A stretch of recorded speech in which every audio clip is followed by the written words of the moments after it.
Tō ia te wakataputu ki te moana mā wai e tō, mā wai e tō, mā te whakarongo e tō, mā te tisiro e tō, mā te hui anō hoki e tō. Haumi e, hui e, tai ki e. This week on The Hui. Wrongfully charged for causing the death of her aunt, Kura Weinschenk and her whānau continue their search for justice. He was wrong. He was wrong from the start. Finally, some answers from the man in charge. Is that justice? And we catch up with the new CEO of the New Zealand Film Commission, Taima Annie Murray, to discuss the current challenges and opportunities in the sector for Māori.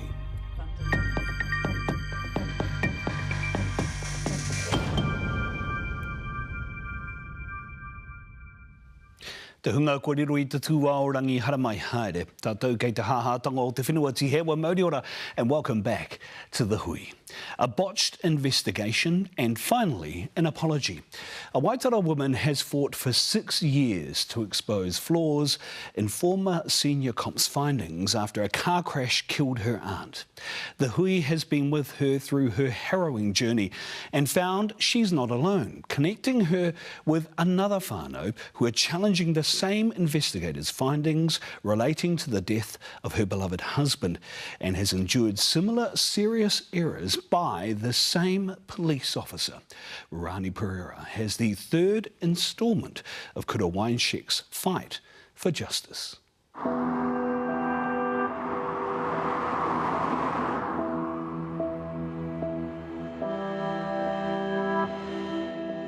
The All Blacks descend on Otipoti for the final Bledisloe test, and anticipation is in the air. But arriving here is a test of a different kind for Kura Weinschenk and her sister Chrissy.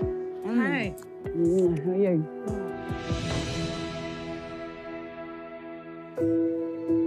The Hui first met Kura and her whānau in 2018. A year after, the camper van she was driving around Southland was hit by an oncoming car, killing her aunt, Cherie Bidwa, instantly. It landed on the other side of the road facing that way, on the right-hand side. I just remember waking up smelling fumes. Yeah, it wasn't pretty. Do you blame yourself, Kura? I know I didn't cause it.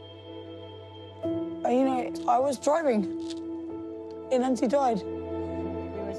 We've brought her down to Te Wai Pounamu. It's the first time Kura's been back since the crash. It can't be easy for you to be back here in the South Island, Hard, very hard, eh? Very hard to come back in. It's been, mammoth just to get on the plane, I tell you. Charged with careless driving causing death, Kura's defence case would eventually expose serious errors in the police crash investigation. It left a judge with no alternative but to throw out the case against Kura. I seek that the charges are dismissed rather than withdrawn because the evidence is not sufficient in this case. It's been an emotionally fraught 6 years since. 6 years? Mm-hmm. You're back here. How does it feel? Still processing. Yeah, a bit numb, I think, is the word. There's a lot of emotions.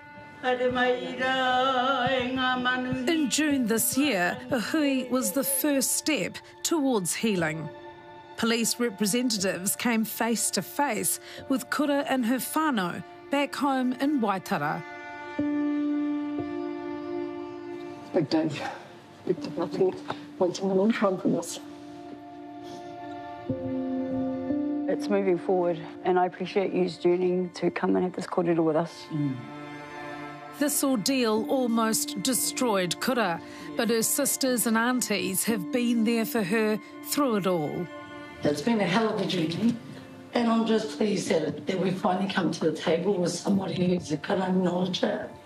I don't feel there's been justice yet for my auntie. That's something I carry. They say I'm not at fault, it was the other person who caused the accident, but no one can be charged. I mean, it doesn't make any sense. Just last year, the coroner found the driver of the other vehicle responsible for Cherie Bidwa's death. a driver who can never be charged. That man will never be accountable. Well, it still doesn't sit right, eh? The driver found at fault by the coroner got away scot-free because the charge of careless driving causing death has a 6-month statute of limitation, meaning police have only 6 months to lay charges from the date of the accident. By the time Kura's charge was dropped, the time period had expired, which meant the man that caused the crash escaped prosecution. The 6-month limitation on this charge is too short. I don't think we're ever going to get justice for this, eh? So I can only look at it that hopefully it'll change and never happen to another person again. But it has happened. Kura's case isn't the only one this crash investigator has been involved in, where his findings are being challenged. In 2013, Toby Waitokia was killed in a truck crash. 10 years on, his widow Dale struggles with her loss. Oh, it still hurts every day.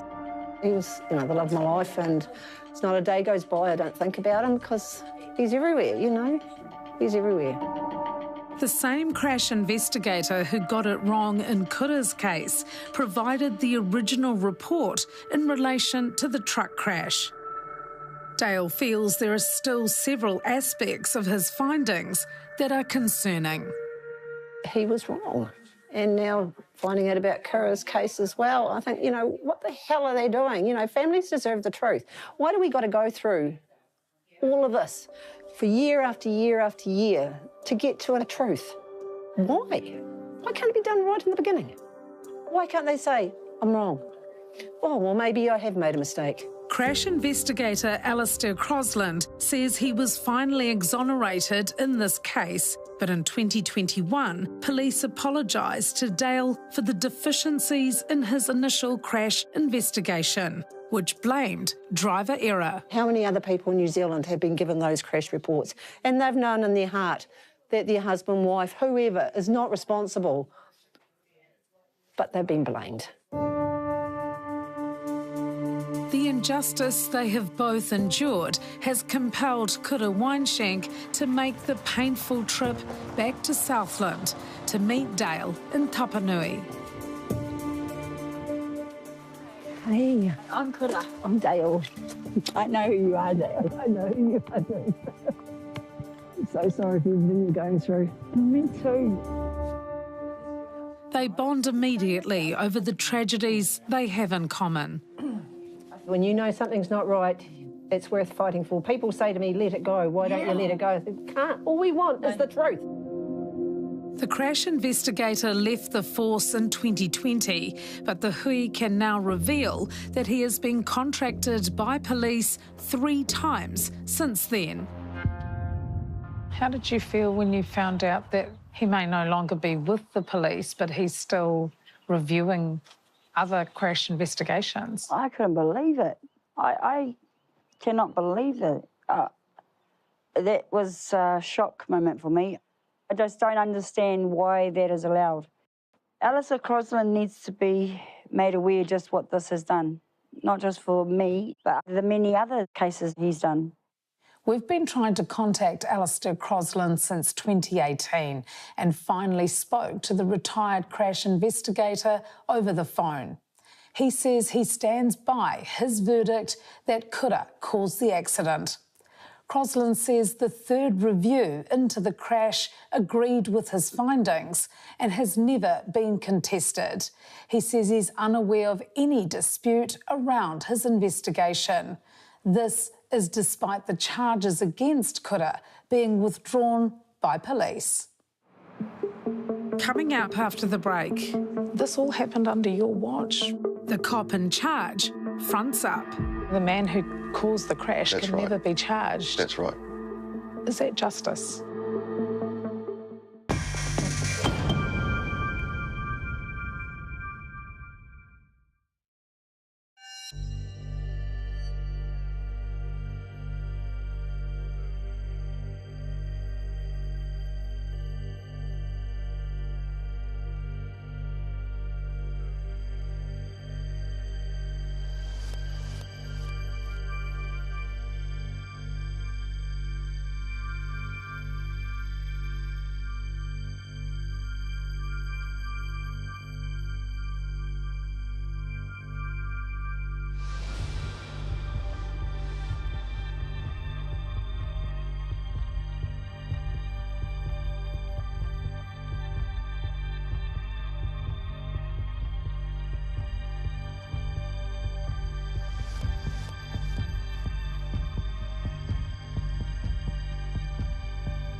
Kia ora mai anō. The last time the hui met Kura Weinschenk was in court when police withdrew serious driving charges against her in 2018. After many delays, an inquest into her aunt's death last year also cleared Kura of causing the crash. And finally, police accept our invitation to explain how this tragic case went so badly wrong. The crash investigator who blamed her for the fatal accident stands by his findings that Kura was at fault. Here's Rawani Pereira with the second part of her story. In 2018, Kura Weinschenk was charged for the accident that killed her aunt. But the crash investigator's report was seriously flawed. And this is not the only one to have been found with errors. District Commander for the Southern Region, Paul Basham, was his boss. It's all right, I didn't wreck your mic, that's the main thing. It's only water. He was the cop in charge throughout that time. This all happened under your watch. What do you have to say about that? There was some action taken internally in regards to some of those matters that you've raised. I can't talk about that on camera because I'm bound by the privacy aspects of that. But clearly we understand the concerns, but I'm here to apologise and express our regret where we got it wrong and provide a degree of reassurance that we're aware of these shortcomings, we were aware of some issues that were of concern. We did take action. Do you have confidence in Constable Crosland? You worked with him for over a number of years. I'm told he is highly qualified and very experienced and that his peers have confidence in him. So I think you have to acknowledge he's highly qualified, but even qualified people make mistakes. I know Mr. Crosland doesn't work for police anymore, and so we don't have a relationship with him. He was still contracted out for at least 3 more jobs after his retirement. So that shows that you have some level of faith still. He wasn't contracted out from my district. How would you rate his handling of Cherie Bidwar's investigation? Well, clearly his report was found to have been wrong. There are 2 other experts that have found that his report was wrong, and ultimately the coroner has taken that view as well. What were the greatest mistakes that were made in that case? Timeliness. I think when the defence raised a concern, police took that seriously. We got another report. Obviously, we then had 2 other reports that were at odds with the original report, and we took the appropriate action at that point, which was to withdraw the charges. I think timeliness may have provided a better outcome. But unfortunately for the whānau, with the 6-month statute of limitations, the man who caused the crash can never be charged. That's right. Is that justice? Well, no, clearly it's not, and that's one of the things that we're here to acknowledge today and apologise for. It's not for me to talk about whether the law's appropriate. That's for the legislature and politicians and judges. We work within the law. 6 months is quite a tight time frame. Police told the hui they looked into trying to reopen Kura Weinschenk's case to see if they could charge the driver of the vehicle responsible for the fatal crash. The legislation, I'm advised, doesn't allow for that. Have you looked into Yes, it? taken advice on that. Yeah, that's what I'm told. He says significant changes have been made as a result of Kura's case. We've taken a lot of steps to eliminate this kind of human error, the mistakes that can occur. By investing in more resource, we introduced a 4th investigator to spread the load. We have introduced a sergeant into that work group so that we can look to reduce and eliminate the mistakes or the errors that can occur, putting in more checks and balances so that we can make every effort to prevent this from ever happening again. Do you think you actually know the harm, the level of trauma this has actually caused this family? I get a sense of it, absolutely, in terms of understanding the impact of this and the significance of it. I'm willing to meet with the family and would like to take the opportunity to do that if if that's appropriate. I think today is an opportunity for me as the District Commander to provide further reinforcement of the deep regret that sits with police, you know, ngāpiri mana to the whānau and to the people that have been affected by this prosecution and the lack of the right outcome. So unequivocally express our regret and apologise to kura, obviously Cherie and their whānau for what has occurred. Let's go to her legal aid bill, over $40,000, tens of thousands of dollars she's left in debt. Mm-hmm. Can you make that go away? We're willing to sit down with the whānau and talk about how we might be able to come to some sort of resolution around that. I'm here today to acknowledge and express profound regret about what took place in the context of this prosecution and the part that the police played in that. So whatever we can do to reduce the profound sense of hurt and loss of trust in the police, I'm prepared to sit down and talk about that for sure. We want to be better. We want to provide a high degree of reassurance that we will be better. District Commander Basham is yet to meet kura. My whānau want me to get the closure I need to move forward. I wish I could. I really do. I want to. And I don't want to be consume me. But I just am not satisfied yet. Because my coroner's inquest, it took 2.5 years to go into. She's making a submission to the Independent Police Complaints Authority about the crash investigators' handling of her case. It nearly killed me, man. I can imagine the stress. And now she has Dale alongside her. My heart goes out to her and I feel we're connected. It means everything to know we're going to help her with her fight and she probably will be there for our fight, and that we can follow this journey together, you know, no matter where we live. This final chapter, it's bittersweet, that's all. So I can only look at it that hopefully it'll change and never happen to another person again. It'll change that. This can not happen to anybody again.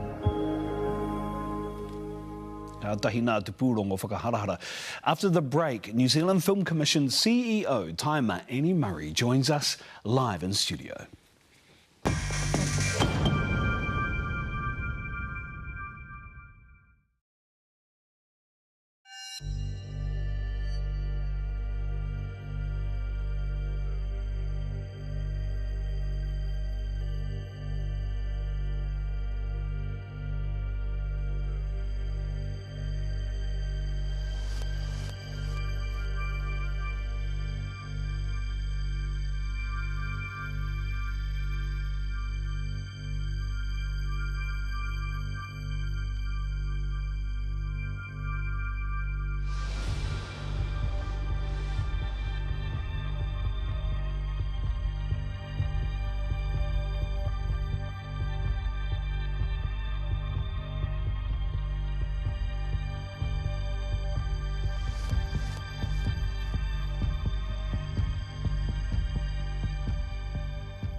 O te hui tēnei tūhaha nei I ngā take mohoao nui o te wā. She is the first Māori CEO of the Tumu Whakaatatanga, the New Zealand Film Commission, and has only been in the job for almost 2 months. So what are the key challenges and how do we grow further capability and capacity in the film sector to tell our stories to the world? Taima Annie Murray, Heuri no Tarawa no Tūhaurangi, joins me now. Tēnā koe. Tēnā koe, Jules. Thank you for coming on the program. Really appreciate it. How would you describe the current state of the New Zealand film industry, of the New Zealand film sector now?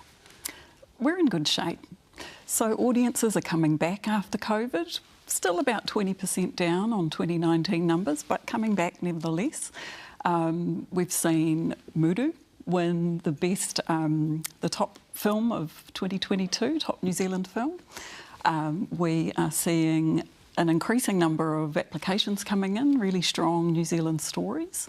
So I think we're in pretty good shape. What about internationally? How appealing are we still as a place for international companies to come and make films? We are incredibly appealing. Of course, there's the challenge of the strikes going on in Hollywood at the moment, so that has put a pause on production worldwide.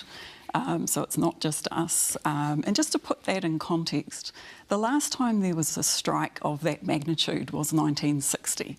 So it is a really extraordinary time. So it has gone quiet in terms of the international pipeline, but since the review of screen sector funding was finally settled last week, the week before, the phones have been ringing again. So we now have certainty, we have an improved rebate, and we're a really attractive place for companies to come and make their films. How concerned are you about how long the strike could take and the downstream effects of that, of trying to get international companies back? Yeah, it's really hard to know when that's going to resolve. There's two really deeply entrenched sides, as there always is, in any industrial action. So we can't predict how long it will take to resolve.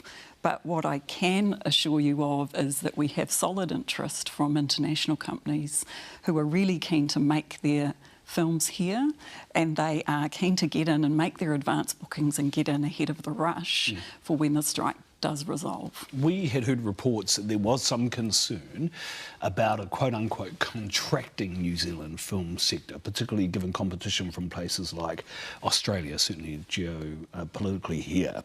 What do you make of that? Is that a threat, and can that be assuaged, eliminated? Can we work on that, do you think?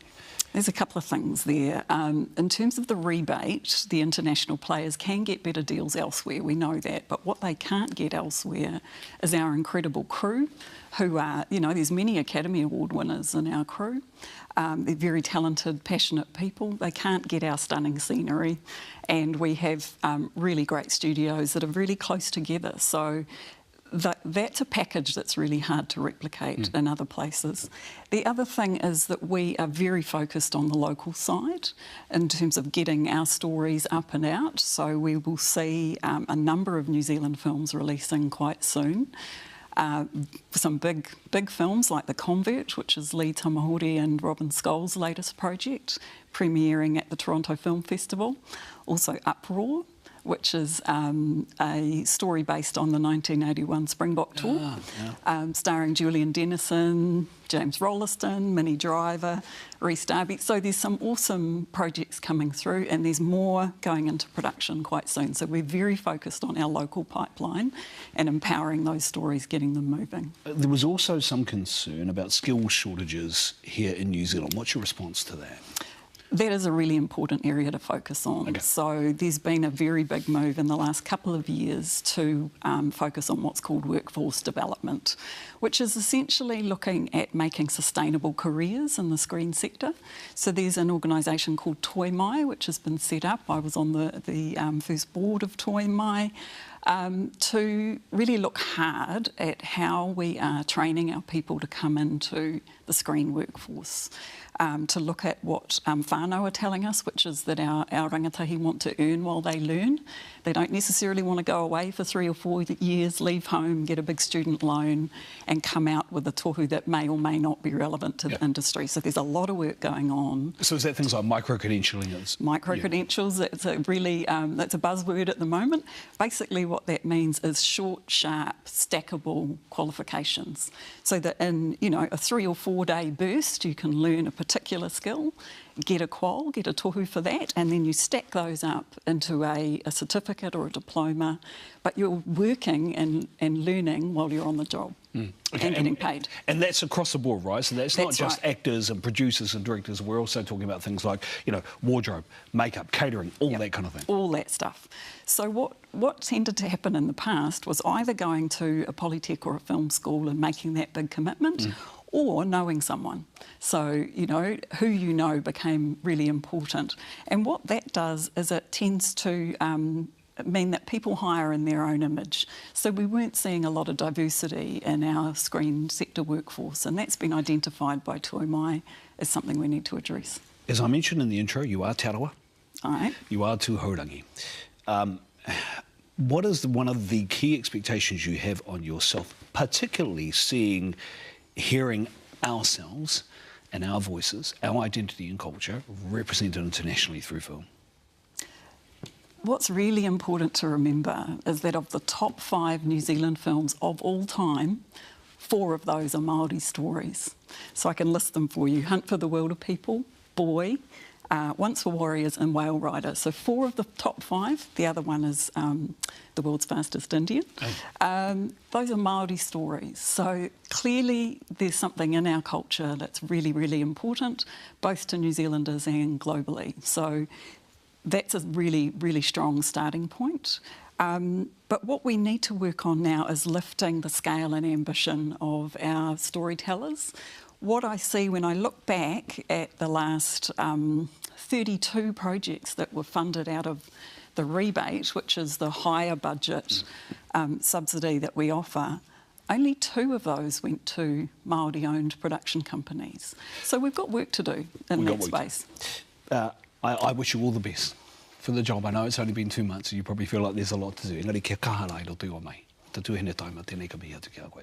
Ngā mihi nui ki a koe, Kia ora mai rā. That was Taima Annie Murray, the CEO of the New Zealand Film Commission. Kia hatia, ko taupuki ake tā tātou hui ki konei tēnei wā. Kamutu, ko taupuki ake te putanga toru rau o te hui ai nei. You can find all our stories on our social media channels or at newshub.co.nz. And tonight we take a look back because this is our 300th episode of The Hui Tonight. Thank you all for supporting the program over the years, and a special tribute to all of those who helped develop and worked on The Hui throughout the last 300 episodes. Kia mau ki te turanga o Tapatapu Atea. Haumi e, hui e, taiki e. Many of the soldiers, when they come back, the only people they talk to are the guys they were with. It's too harrowing.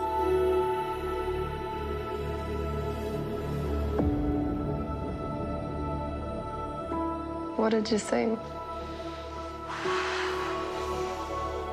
Is this the first time that you've opened up about what happened to you? Yep, to anyone.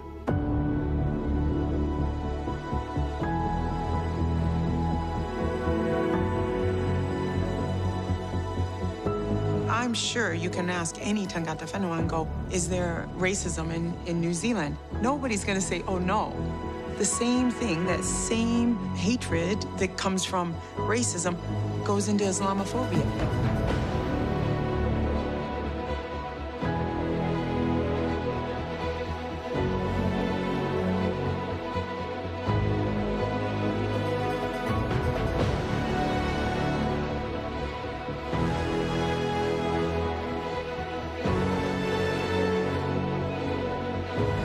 What about those who didn't get to live to see this day? We walk alongside our ancestors. They are here with us. That's what makes us strong.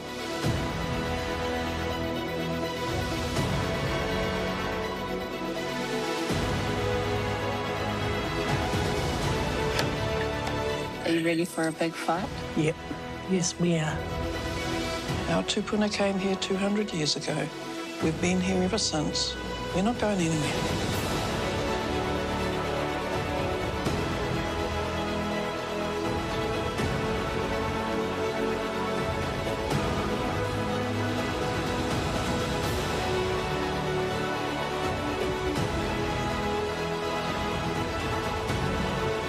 It's defiant of those systems that were built to eradicate us. It is an example of what it means to be wahine toa.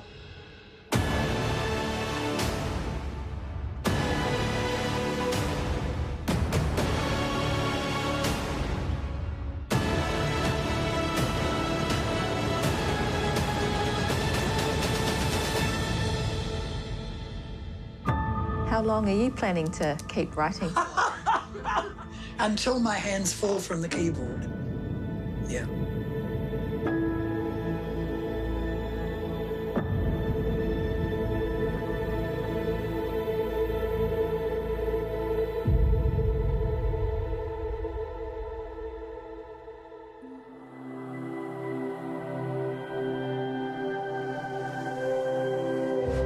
Ko te reo, te take. Nā te puna whakatongarewa, te hui, i tautoko.